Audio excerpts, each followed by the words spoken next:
I'm about to show you the exact cold email framework that took me from 0.5% reply rates to averaging 2 to 4% consistently, without sending any looms or lead magnets, and signing on 3 new clients this month. So I'm going to get right into it. This framework is for B2B service businesses, agencies, SaaS companies, and consultants who need qualified leads but are tired of sending emails or running cold outbound that gets ignored. Now, who am I? My name is Pablo Malandu. I currently run a B2B cold traffic marketing agency called Vintascale. We send over 40,000 emails a month for ourselves and our clients, and everything I share in every single one of my videos is from my own experience and what is currently working for us. Most people think cold email is about finding the perfect template or the magic subject line, but here's the truth. It's about understanding a systematic approach that works every single time. So let's start with the basics. What is a high converting cold email framework? It's a systematic approach to writing emails that generate qualified replies and booked meetings. Think of it like a recipe. When you follow the exact ingredients and steps, you get predictable results. Essentially, it's a set of building blocks that work together to convince your prospect to take action. For most people, that action is to book a discovery call. Here's the framework that we use for all our client campaigns. This is the exact same system that generates tens of thousands of dollars in monthly pipeline for our B2B clients and for ourselves as well. We literally just follow these 5 building blocks in order every single time. No guesswork, no hoping for the best, just following a proven process. I'm going to show you how to use this framework from start to finish. From how to think about targeting to what each building block should contain. And by the end of this video, you will have everything you need to write stellar, incredible emails that actually get responses. Now, here's where things get interesting. What is the benefit of using this framework instead of just copying random templates from the internet? Well, look, you could just go to YouTube or Google or even my other videos and copy a winning template. But if you don't understand why it works, you're going to send it to your audience and get 0 results. People who do that think that copy exists and works in isolation.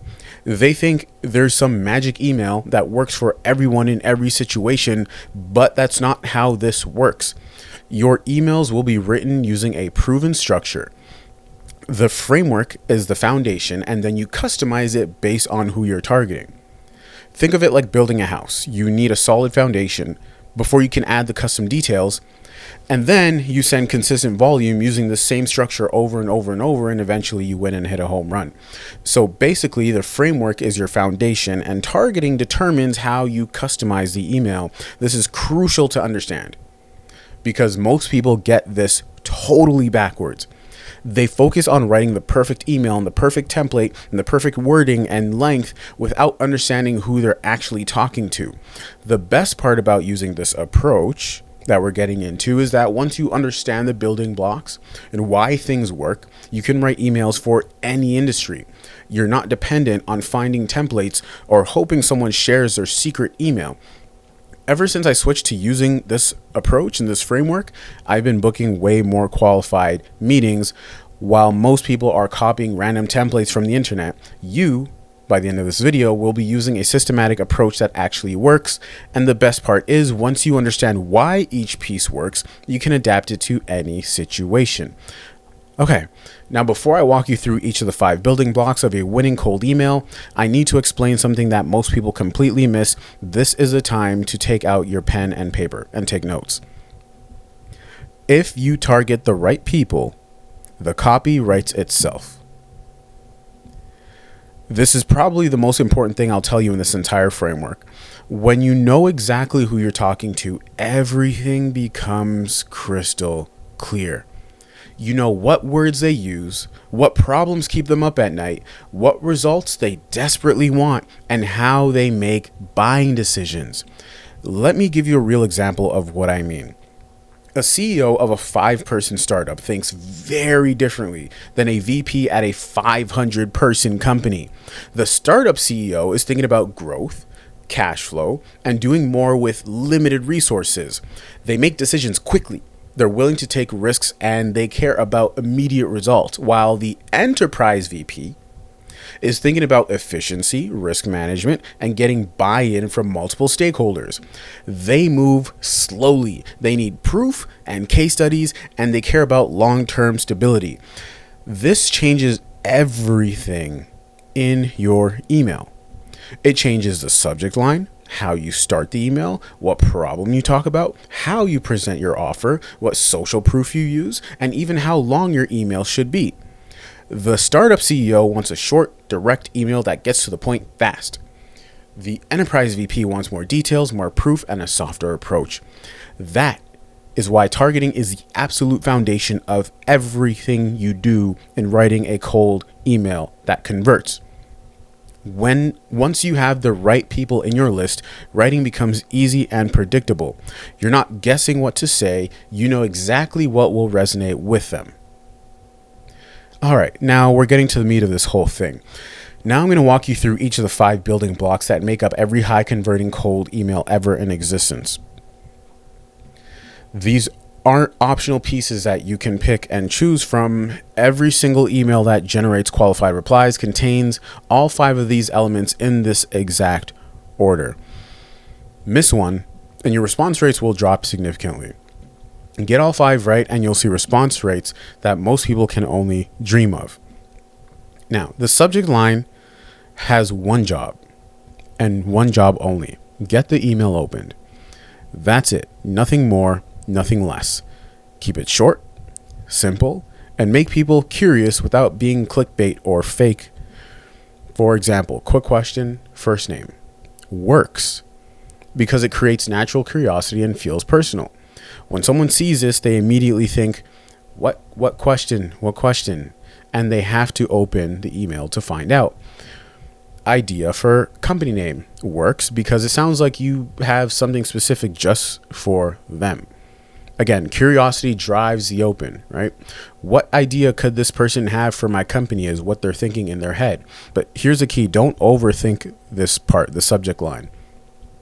I see people spend hours trying to craft the perfect subject line when it's honestly the least important part of your email. Yes, I said it. If your targeting is right and your first line is relevant, most people will open your email regardless of what the subject line says. Stay away from obvious, sales language, too many exclamation points, or anything that screams marketing email. Things like increase your revenue by 300% or free consultation inside. Those things are instant red flags. Match your tone to who you're emailing. Casual and friendly for startups, slightly more formal for enterprise companies. But again, just keep it simple and don't overthink it. This is where most emails live or die, right? This line now answers their immediate question, this relevance line, this first line. Who are you and why are you emailing me? This is the first line. So now they've opened up the email. This line is where your cold email lives or dies. It answers their immediate question. Who are you and why are you emailing me? This is the first line of your email. This is the relevance line. You have about 3 seconds to prove you're not just sending mass spam to everyone. The relevance line should clearly show that you picked them, that specific person, for a specific reason.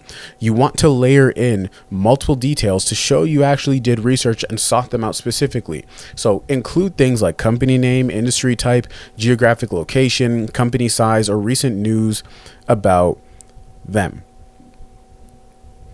Here's a good example. I found company while researching B2B lead generation agencies that work with SaaS companies in Ontario.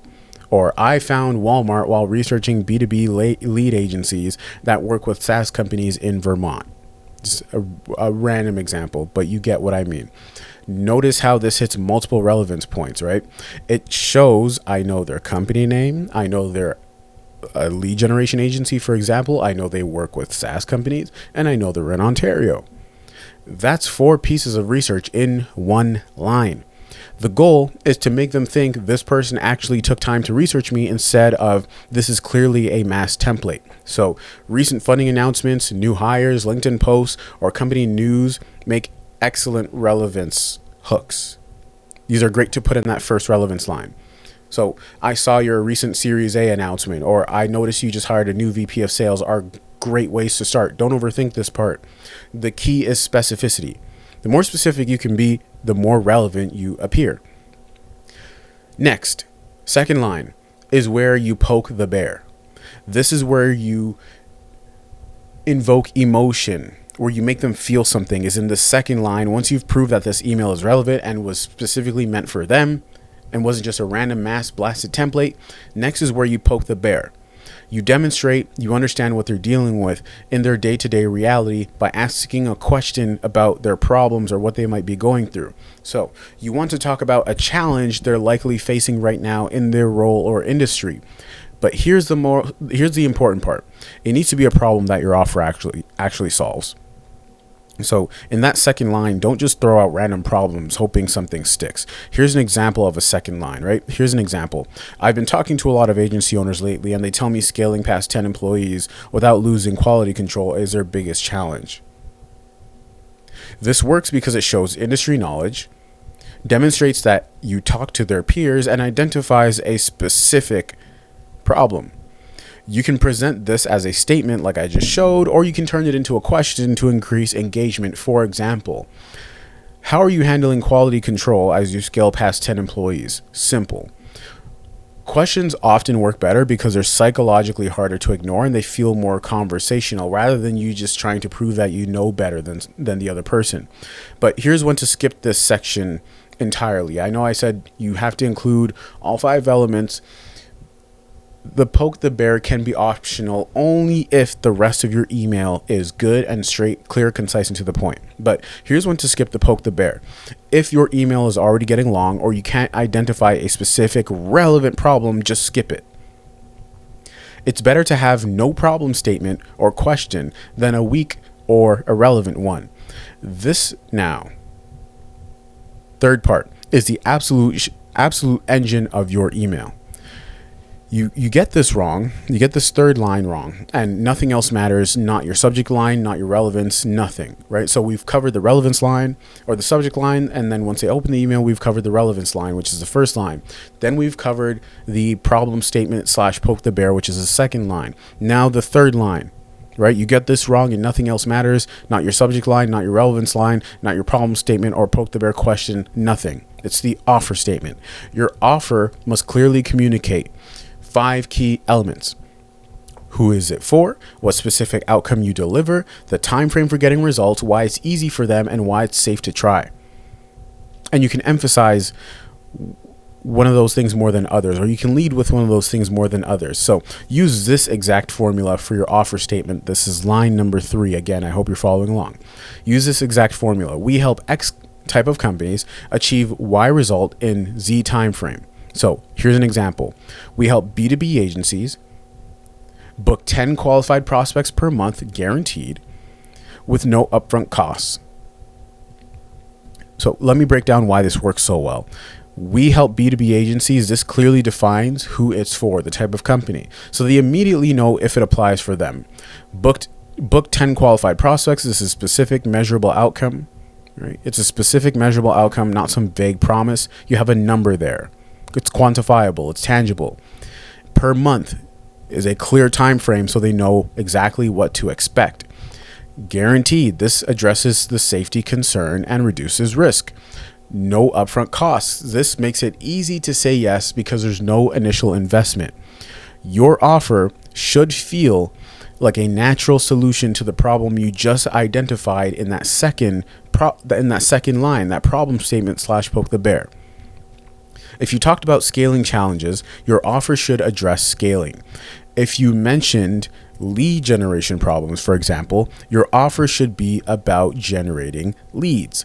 Don't make them connect the dots, make the connection obvious. And please be crystal clear about what they actually get. Don't make them guess what you do or what the outcome will be. Vague offers like we help companies grow, or we optimize your process, or we connect you with founders are useless. Include risk reversal as well whenever possible. guarantees, performance-based pricing, free trials, money-back promises, things like that. You should add those in. The more risk you can take off their shoulders, especially in cold traffic marketing, cold outbound, when they have no idea who you are, the more risk you can take off their shoulders, the easier it becomes for them to say yes. Keep your call to action now simple. So you've done the offer statement. Now this is number 4, building block number 4 in the framework. This is the call to action now. Keep your call to action simple, low pressure, and focus on starting a conversation. Remember, your goal is not to close a deal over email. Your goal is simply to get them interested enough to jump on a call where you can have a real conversation. Here are some great examples of calls to action. Worth a quick chat. Open to learning more. Interested in hearing how this works. These feel natural and give prospects an easy way to engage without feeling like they're committing to anything big. Here's what you should never do. Don't ask for multiple things in the same email. Don't ask for don't put multiple call to actions. Don't say, would you like to see our case studies, or would you prefer to jump on a call, or maybe I could send you our one pager. That's confusing and overwhelming. You pick one direction and stick with it. If this is a cold email from someone they've never heard of, asking for a 30-minute meeting is too big of an ask, and I probably wouldn't even phrase it that way. But asking if they're open to learning more feels much more reasonable. Now, let me switch gears and explain why this framework actually works from a psychological perspective. Great cold email copy hits 4 mental triggers that influence decision making. These are novelty, ease, safety, and opportunity, right? A big opportunity. So something new, easy, safe, and big. When you understand these triggers, right, this is what separates good copywriters from great copywriters. Novelty, or something new, right? You're presenting something new, means presenting your solution as something new or something different from what they've tried before. They can't categorize it. People are naturally curious about new approaches or new offers, especially if what they're currently doing isn't working perfectly.